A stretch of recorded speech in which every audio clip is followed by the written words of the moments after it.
अरे ये सखी का सखी मुंह लटका के आया है। आया है रे आया है।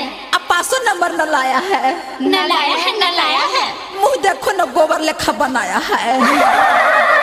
दीपका के लभर देखा 0 नंबर लाया है। 0 नंबर लाया है जी, 0 नंबर लाया है। लल्लुआ के माल देखो 0 नंबर लाया है। 0 नंबर लाया है जी, 0 नंबर लाया है। पिंटुआ के जानू देखो 0 नंबर लाया है। 0 नंबर लाया है जी, 0 नंबर लाया है। नीरजा के लभर देखो 0 नंबर लाया है। 0 नंबर लाया है जी, 0 नंबर लाया है। मैट्रिक रिजल्ट सब फेल करके आया है। फेल करके आया है जी, फेल करके आया है। सुगन्ना के माल देखो 0 नंबर लाया है। 0 नंबर लाया है जी, 0 नंबर लाया है। विकासवा के माल मुँह लाल करके आया है।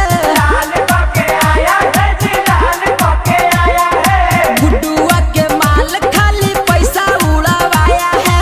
पैसा उड़ावाया है जी, पैसा उड़ावाया है। बुधाना के माल देखो 0 नंबर लाया है। 0 नंबर लाया है जी, 0 नंबर लाया है। चौड़ा बिल्डरवा भी 0 नंबर लाया है। 0 नंबर लाया है जी, 0 नंबर लाया है। लगे साला कोचिंग में खेल किया है।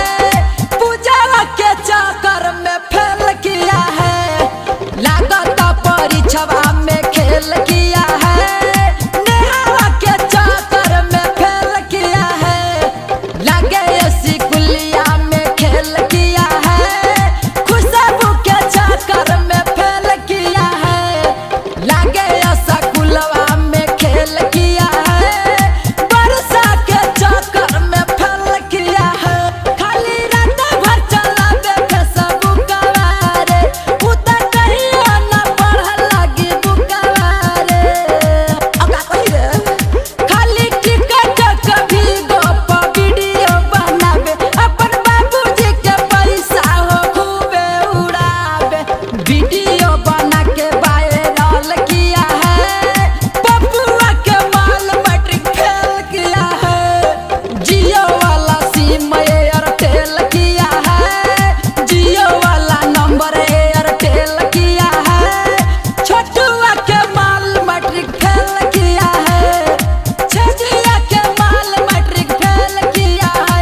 और मुन्नावा के माल मैट्रिक फेल किया है। पूरा ना कटवा दी।